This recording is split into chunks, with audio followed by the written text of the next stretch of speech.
All right, how you guys doing? So this is your man Bogey, and I'm with JFEW. You in the house, baby. All right, we got GB Gust Bo. GhostBusters Chris over That's here. What's it. up, guys? And you can see in the background, he got the splatter house going on. Yeah, that's freaking awesome. That is Randy. What is that? A 90s TurboGrafx game? Turbo. Yeah, it was like Huh? 1990 TurboGrafx. 1991, 92. Well, I forget what year it came out. Splatter house. But yeah. So what do you do there? You're like killing bad guys or something?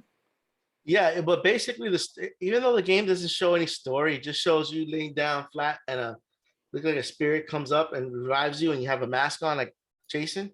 Yeah. Supposedly, you're in in a house or something that's like really haunted or cursed or whatever, and the creature ends up either stealing or killing your girlfriend, and then kills you, and then another spirit revives you, so you can come up and get revenge.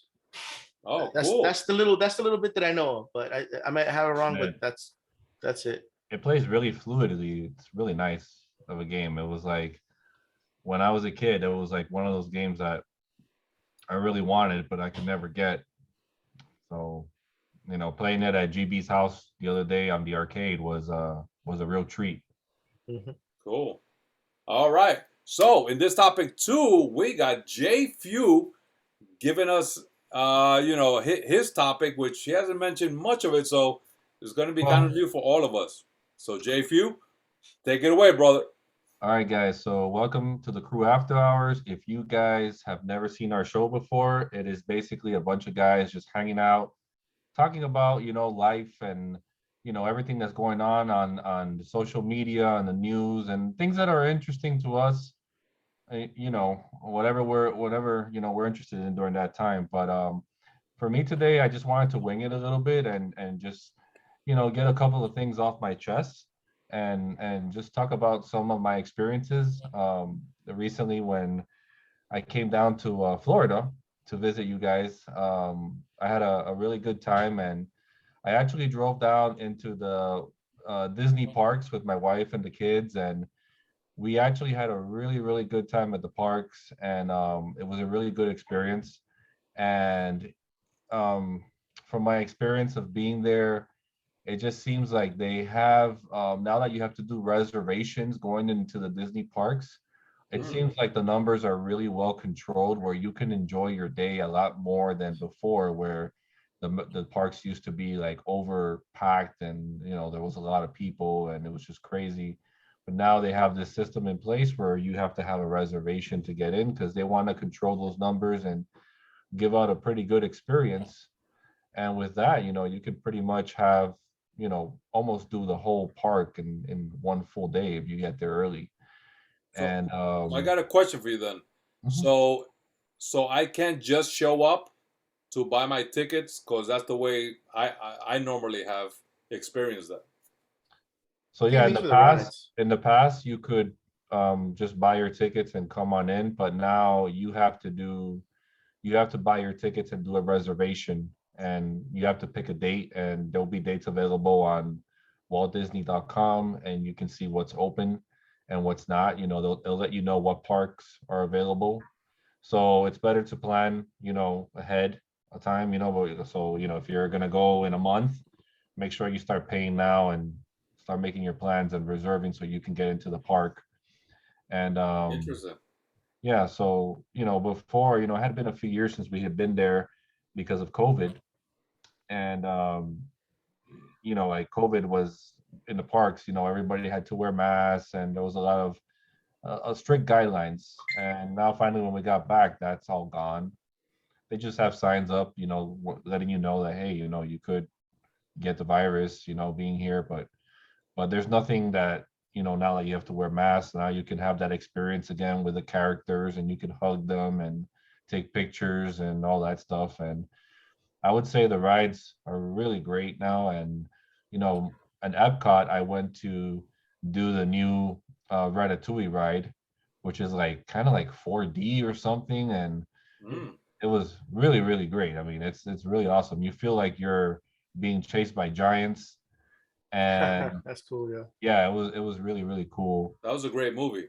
I've seen it quite a few times. Yes, it's a really fun movie. And on top of that, I went to one of my favorite rides there called the test track, I think it's called. It's I never a got to go on that one, but yeah, so it's like a the, ride where you can customize your own car and your own Ford vehicle, and depending on what you put on it is going to be the speed, the turns that it does. It's gonna, whatever you put on this vehicle, it's gonna be, no two rides are the same, and it's a really fast-paced ride, and my kids actually loved it. And Could, then could, after could you that, could you customize it so it can break down in the middle of the Florida Turnpike? I'm sure I'm sure that you I'm can. just wondering That's because a I would like real to experience that Yeah, myself. but I think that part only works with Hondas. I think Fords Okay. are Yeah, Okay. Fords are vehicles for real men. So Got you. well, I don't know, man. I had a Ford, and the acronyms were correct, man. It's either fix or repair daily, or found on road dead. Dang. But wow, that's what I heard. But from my wow. experiences, it was always like that's exactly how it was. But then again, I had a really old car when I had that Ford. hmm So then I went to Magic Kingdom, and I also went to Hollywood Studios, and I got to do the Rise of the Resistance from the Star Wars parts of the park, and that was amazing, really cool storyline based kind of ride. It makes you feel like you're in a Star Wars adventure. And then also flying in one of the rides, I don't know what the ride is called, but it involves the Millennium Falcon, and that was really really cool. You Yeah, feel like that you're that ride is what's called the I forget the name of it.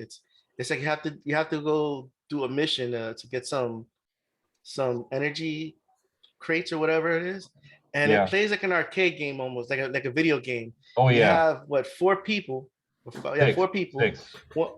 Huh? Six? Oh six. yeah, six. Okay, so you have six people, three on each side.